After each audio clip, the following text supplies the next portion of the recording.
여러분, 우리는 누구를 믿어요? 예수를 믿습니다. 그죠? 내가 지금 예수를 믿고 있는 이 사실에 대해서 여러분들은 어떻게 생각하십니까? 그에 대한 감격이 지금도 있냐는 거예요. 그에 대해서 여전히 감사하는 삶을 살고 계십니까?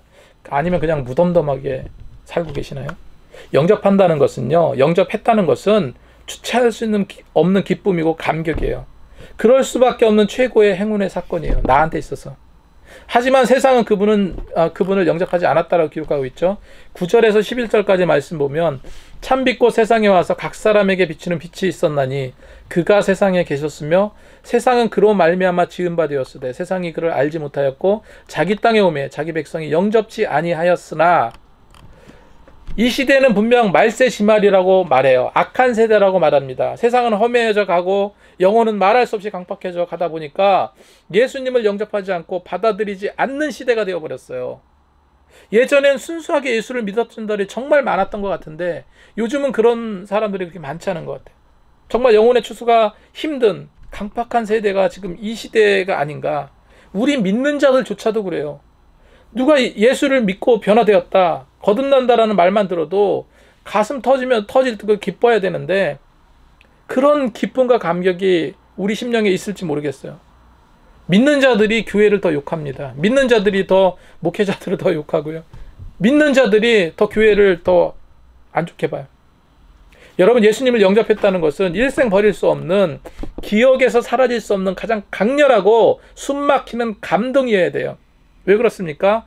예수 믿는 자는 곧 그의 이름을 믿는 자에게는 하나님의 자녀가 되는 권세를 주셨다 하기 때문에, 여기서 영접한다라는 말은요, 우리가 트러스트, 단순히 믿다, 신뢰하다 그런 의미가 아니에요. 영접한다는 것은 전 인격적인 변화, 인격적인 변화.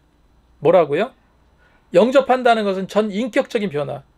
영접하는 자, 곧 그의 이름을 믿는다는 것은 예수님의 성경의 정통성을 믿는 것이고, 그분의 역사적인 생애를 믿는 것이고, 그분의 구원의 능력을 믿는 것이고, 그분의 영원성, 인격성, 신성, 인성을 다 받아들이고 믿는 것이고, 장차 심판의 주님으로 다시 오신다는 그 사실을 믿는다는 거예요. 그것이 믿음입니다.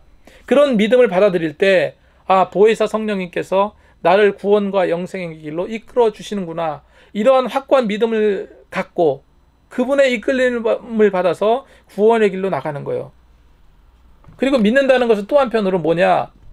끊임없는 신앙 고백이에요. 끊임없는 신앙 고백. 자, 믿는다는 것은 뭐라고요? 끊임없는 신앙 고백. 계속해서 제가 누차 예로 이해하기 쉽게 말씀드리잖아요. 남녀가 사랑하면 끊임없이 확인 작업 들어가잖아요. 자기 나 사랑해? 사랑해. 요즘 좀 변한 것 같아. 예전만 못한 것 같아. 그러면 좀 더 노력할게. 그러잖아요. 그죠? 그런 확인이 없고 서로 무신경하다면, 무덤덤하다면 그게 어찌 사랑하는 자들이라고 말할 수 있겠습니까? 어찌 부부라고 말할 수 있겠어요? 예전에 우리는 하이델베르크 교리 공부를 했었어요. 오후 예배 시간에. 다 까먹으셨지만, 그죠? 하이델베르크 교리 공부를 했는데, 그건 그렇고 우리가 매 예배 시간마다 사도신경을 내 신앙 고백으로 하고 있습니다. 거기에서 믿고가 다 나와요. 믿고. 그러니까 신앙 고백인 거예요. 전능하사 천지를 만드신 하나님을 믿는 거, 그죠? 그의 아들을 믿는 거, 성령으로 잉태되신 성령님을 믿는 거, 십자가에 죽으시고 장세된 지 3일 만에 죽은 자 가운데 다시 살아나신 것을 믿는 거, 하늘에 오르시고 전능하신 하나님 우편에 앉아 계심을 믿는 거, 장차 심판하러 오시는 사실을 믿는 거, 성령을 믿고 교회와 성도들의 교통하심을 믿는 거, 죄를 사해 주시는 것을 믿고 몸이 사는 것을 믿고 영원히 사는 것을 믿는 거, 믿고 믿는 거. 여러분, 이런 마음의 고백이 입술로 시인하여 우리 믿음으로 단단하게 굳어져야 될 줄로 믿습니다. 그래서 우리는 영접한 자에게는 주체할 수 없는 감동과 감격이 끊이지 않는 일상이 되어야 된다는 사실, 여러분 기억하시기 바랍니다. 영접하는 자는 하나님의 자녀가 된다 했습니다. 그것이 권세요 능력입니다. 얼마 전에, 작년인가요? 올해인가 작년인가, 노태우 전 대통령이 생을 마감했습니다.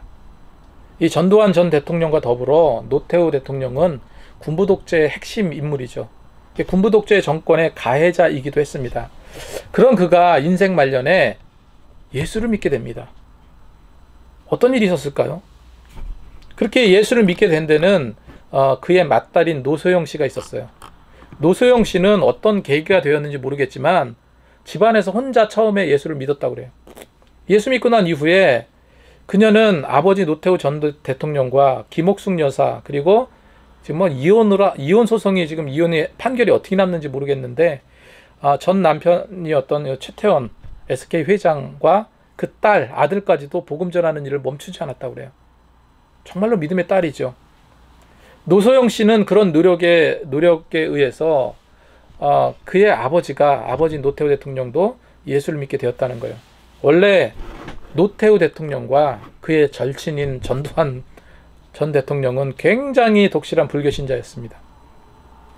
노 전 대통령이 감옥에 있을 때 안에서 별로 할 일이 없잖아요. 성경책을 읽어보시라고 넣어준 거예요.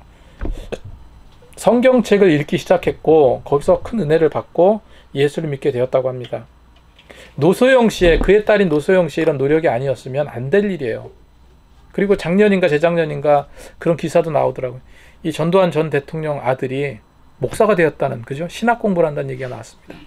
그랬더니 전두환이, 자기는 불교신자지만 아들이 다니는 교회 다니고 싶다, 이런 얘기를 했다고도 해요.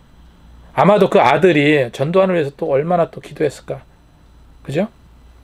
예수 믿고 거듭나면 안 바뀔 것 같은 내 성격이 바뀌고 꺾을 수 없을 것 같은 내 고집이 꺾입니다.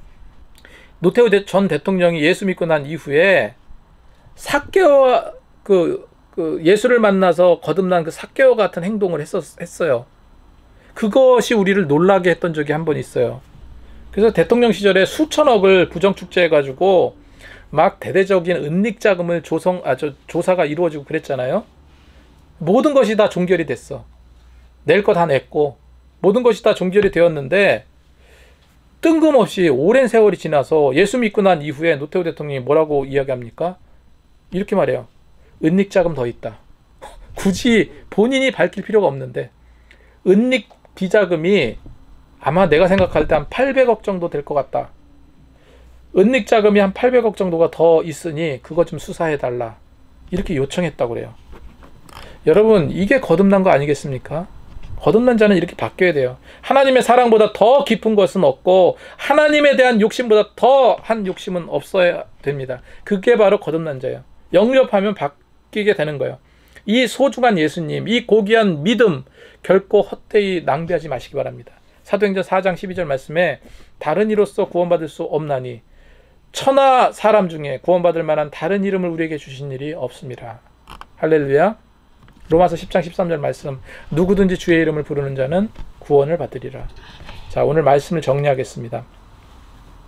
믿음 되게 하는 근원적인 정서 무엇입니까? 믿음 되게 하는 근원적인 정서, 바로 하나님께서 우리를 사랑하셨다. 그래서 요한복음 3장 16절 말씀에는 믿음 이게 먼저 나온 게 아니라 하나님이 세상을 이처럼 사랑하셨기 때문에 믿음 주시고 구원 주셨다. 이 사실을 기억하시기 바랍니다. 자, 우리는 어떻게 행동하고 믿는 자로서 살아야 될까? 오늘 본문을 통해서 세례 요한처럼 사명자의 삶을 사시기 바랍니다. 두 번째, 영접한다는 것은 주체할 수 없는 감동과 감격이 있어야 돼요. 믿는다는 것은 끊임없는 무엇입니까? 끊임없는 신앙 고백이 되어야 될 줄로 믿습니다. 세 번째, 영접하면 바뀐 삶을 살아야 됩니다. 영접하면 하나님의 자녀가 되는 특권을 주셨죠. 노소영 씨, 노태우 대통령의 딸 이야기 잘 기억하시기 바랍니다. 그래서 늘 이 구원의 기쁨을 누리고 늘 복음의 나팔소가 되어서 영접한 자로서의 특권을 누리며 늘 사명자로서 사시는 저와 여러분이 되시기 바랍니다. 기도하겠습니다.